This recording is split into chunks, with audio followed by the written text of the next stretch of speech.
quando sono solo, in casa mi devo arrangiare. Mi rifaccio il letto, mi preparo il caffè, faccio il bucato. Mi sento come un single d'età un po' avanzata. Non voglio nemmeno pesare troppo ai miei figli e per questo cerco di essere il più indipendente possibile.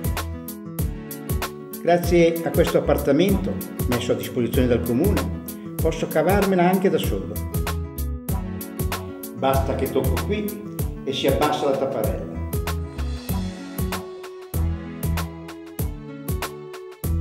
Oppure qui e si accendono le luci.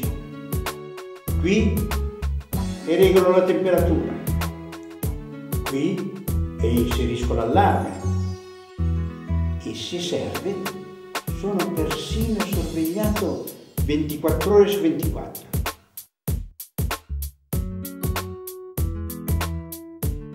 Ho anche qualche problema di cuore. Grazie a un piccolo bracciale posso misurarmi la pressione, l'ossigeno nel sangue e anche fare un elettrocardiogramma. Il computer manda tutto al mio medico che può tenermi sotto controllo dal suo studio. È semplice, comodo e accessibile anche a un settantenne smemorato come me. Ieri, per esempio, ne ho combinata una delle mie.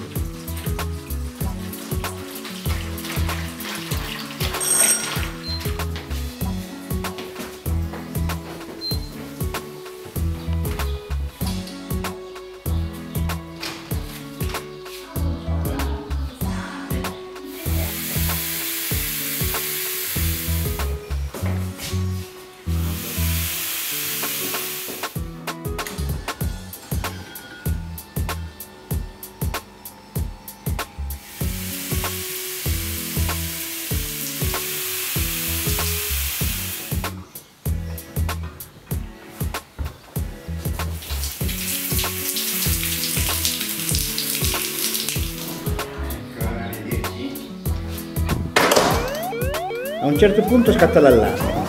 Non sapevo cosa fare. Il computer mi segnala un allagamento in casa.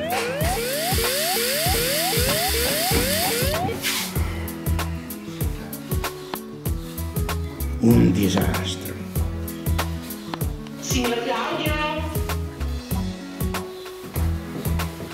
Signor Claudio? Sì, signora, buongiorno. Sì, sono qua, buongiorno. Mi è arrivato un allarme di allagamento. Tutto bene? Lei sta bene? No, signora, niente di grave. Stavo facendo il bucato in bagno e mi è uscita un po' di acqua, ma niente di grave, tutto a posto. È tutto passato? Tutto passato, non si preoccupi, grazie.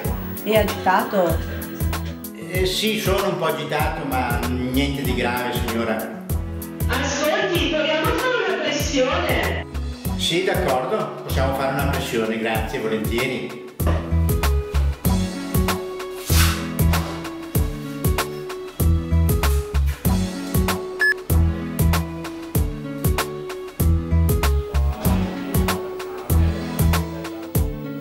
I valori di oggi vanno bene. Avverto il medico che ha spedito queste nuove misure. Bene, bene. Ascolti, quello che richiami suo figlio? Sì, se me lo chiama mi fa un favore. Grazie, arrivederci. Arrivederci. Signor Giuseppe, buongiorno. La metto in contatto con suo papà. Ciao papà. Ciao Giuseppe, come stai? Sì, bene, anch'io. Oggi però ho combinato Insomma, non mi sono ancora abituato alla vita da single, ma sono sulla buona strada. Credo di essere anche l'unico maschietto del palazzo.